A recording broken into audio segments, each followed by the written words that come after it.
What's the story, Morning Glory? What's the word, Hummingbird? Thank you so much for clicking on my channel and for joining me for this very, very, very late review of Love and Marriage Huntsville Season 8, Episode 3, New Beefcakes on the blog. So let's get started with Melody and Nell. So Melody and Nell, they're out playing pickleball. They talk about why Nell didn't go to Melody's podcast event. I forgot what Nell's reason was for not going. Was it because she didn't get a invitation directly from Melody? I forgot why she said she didn't go to the podcast, but they move past that, and then they talk about Martell and Martell going to jail and why Melody decided to file charges against Martell. So Melody said that Martell had threatened to go public with a private video of theirs. We saw this since episode 1. Melody has been talking about this, and not only did he want to go public with a private video, but he was going to remove anything that would identify him as being the man in that video. And he wanted to make it look like it was Melody and another man, because Martell is, like I said, he is hell-bent on trying to prove to the world that Melody cheated just like he cheated. And he would even go through such really devious acts to try to prove that, very deceitful, malicious acts to try to portray Melody as a cheater. Which is, I mean, a person who would do something like that to another human being, whether it's your ex, whether it's a stranger, whether whoever, a person who would reveal something so private and so intimate and then lie about what's going on to ruin your reputation. It's unforgivable. It's absolutely unforgivable. And there's just no words that I can't think of any words that is sufficient to describe the type of punishment that Martell deserves, for wanting to do something like this, not only to his ex-wife, who he was supposed to or had loved for so many years, created a home, created a family with her, had children with her, the mother of his children. You love these children so much, but you want to ruin their mother's reputation, because above all else, she is more than just your ex-wife. She is the mother of your children. These children that you claim to love and adore and that you want to portray that you take care of better than Melody does, these children have a mother, and you want your children to feel bad, to put them through anguish because of the fact that you yourself got caught cheating, and you want to prove that Melody is just as bad as you are. So it's worth bringing heartache and anguish to your children to try to show their mom, put their mom in not just put them in a bad light, but to put them in a false light, put her in a false light, to try to prove your point that she cheated as well. Martell, you're sick. You're sick and you need help. Seriously. So she tells Nell that, Martell wanted to go public with this private video and make it look like she was with somebody else when it's really him in the video. And she got concerned. She's like, okay, him making threats and he was going to release the video, whatever, I can take it.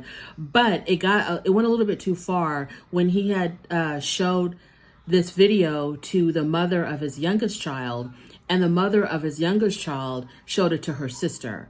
So then, Melody is kind of like, okay, now it's like more and more people are seeing this. People that I don't have really direct contact with. I can't talk to the mother of his youngest child. I can't talk to her directly about this. I can't talk to her sister directly about this. So I don't know what they're going to do now that they've seen this video. Who knows, like if they saved it or made copies of it or whatever. So that's when Melody felt like she had to take action, and she had to get to the root of the problem, which was Martell, because but for Martell, the baby mama and the sister would not have this video. So that's when she decided to call the police and, file a report against them. And we know what happened after that. So this is basically, revenge porn.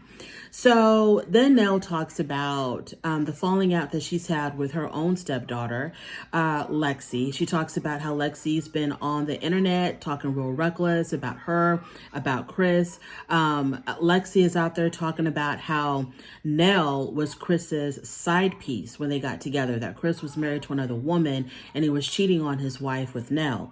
So Nell is dealing with that. Nell said that Chris was married when they met, but that she did not know that he was married at the time. So Lexi's out there talking reckless. Martell is acting reckless. It's just like, it's a lot going on here. So the things that people will do to one another, out of just like pure hate. Moving on from there, we have Stormy. So Stormy meets up with her friend Latricia, who I guess is going to be, one of the new members of the show this season.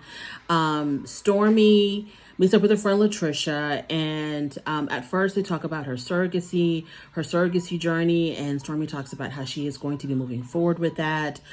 She would rather carry her own child, but because Courtney is so worried about Stormy's health, she had a very difficult pregnancy with her son where she was hemorrhaging and losing a lot of blood. They almost lost her. So because of the fact that Courtney does not want to take that risk again, I think they've decided to go through with surrogacy. So Latricia says that, so after they talk about that, Trisha moves on, and, she talks about how at the gym that she works out at, she ran into Letitia, and Letitia wants to hire Trish to be her personal trainer. So Trish tells Stormy, before I gave her a solid answer, I wanted to run this by you first and see how you felt about it, because we know that Stormy and Tisha are not really seeing eye to eye lately because of the issues that were going on with the Black event. What was it called? That event that Letitia and her husband had put on, whatever it was called, the Black something event. And the whole thing with not telling Stormy that she had to pay a booth fee, and they were trying to embarrass her at the event by, trying to run her and trying to collect $100. It was just like, y'all were there, y'all saw it all. And so this caused a lot of friction between Stormy and the Scotts, especially between Stormy and Marcel. So because of this, Trish was like, hey, I want to run this by you. How would you feel if I took her on as a client? And Stormy was like, girl, you do what you got to do. I'm not going to get in the way of your bag. If you want to take her on as a client, that's between y'all. Y'all are two consenting adults. Do whatever the hell y'all want to do. And my issue really is not with Tish. My issue is with her husband, Marcel. So, okay, that's fine. So then, Trish is in a new relationship with this guy named Ken. She was married before, but evidently her marriage was like borderline emotionally abusive, to hear her tell it. She talks about, how it was a very contentious relationship. They were married for many, many, many years. They have children together, I think. But she was talking about how she always was like in fight mode with her husband, always wanting to fight, always wanted to argue. She was always on edge around him. So she met this guy named Ken, who evidently has really calmed her down, who's really good for her. Stormy tells Trish, you and Ken look really good together. Y'all look like y'all are equally yoked, and he seems to be really good for you. And Trish talks about how when she first met Ken, she was still in that fight mode. She was still like, ready to bust it down, ready to go to blows, but he had to teach her and had to tell her that, not everything in life is about arguments and fighting. So let's just relax, chill, and enjoy ourselves. And so he's helping her do all of that. So this is how we are introduced to this new cast member, Trish. Moving on from there, let's talk about Stormy and Courtney. They're out shopping for a classic car. I guess that is Courtney's thing, collecting classic cars. And they talk about surrogacy. So they both seem to be on the same page with that, because at first, Courtney wasn't even sure he wanted a second child, period. Either whether Stormy was going to carry the baby or through surrogacy. He wasn't really sure about that at all. But I guess he came around to it. And so they're going to move forward with the surrogacy, like I said before. And Stormy says that the one thing that she's going to miss about not being able to carry her own child, she's going to miss breastfeeding. And so, that's understandable. If you've done breastfeeding, you understand how special it is. And especially if you've done it successfully, it's like a really special moment between mother and child. But Courtney was like, well, I understand you're going to miss the breastfeeding part, but I'm not going to miss it so much because I never had the chance to feed the baby. So, now we're both going to be able to feed the baby if they go through with this whole surrogacy thing. Then they talk about planning a double date with Trish and Ken. So then we meet Trish and Ken as a couple. This is our first time being introduced to Ken. Now, Ken is a very nice looking man. He keeps up with himself. He is definitely at the gym Monday through the next Monday. He is at the gym working out with Trish because both of them are very physically fit. They do look good together. They look like a really good pair. They look like, just that couple that, we're used to seeing. They work out together, they meal plan together, they diet together. they take their health and their physiques, really seriously. And like I said, he's a good looking guy. She's an attractive woman, so they do look good together. So they both have children from a previous relationship. And what I found interesting is that Ken had said that his daughter is not his biological daughter, but he sees her as his own. And so they're going to try to make this blended family thing work. Trish talks about Letitia. And I forgot what she said about Tish. What did she say? Not Tish, Tisha. She said something about, what did she say? I think she was telling Ken how she's going to be taking Letitia on as a client. I think that's what she said. And then Ken was like, oh, is she the one that's married to Marceau? I don't know why when people come on this show, they act like they really don't know the other cast members and that they don't know their history.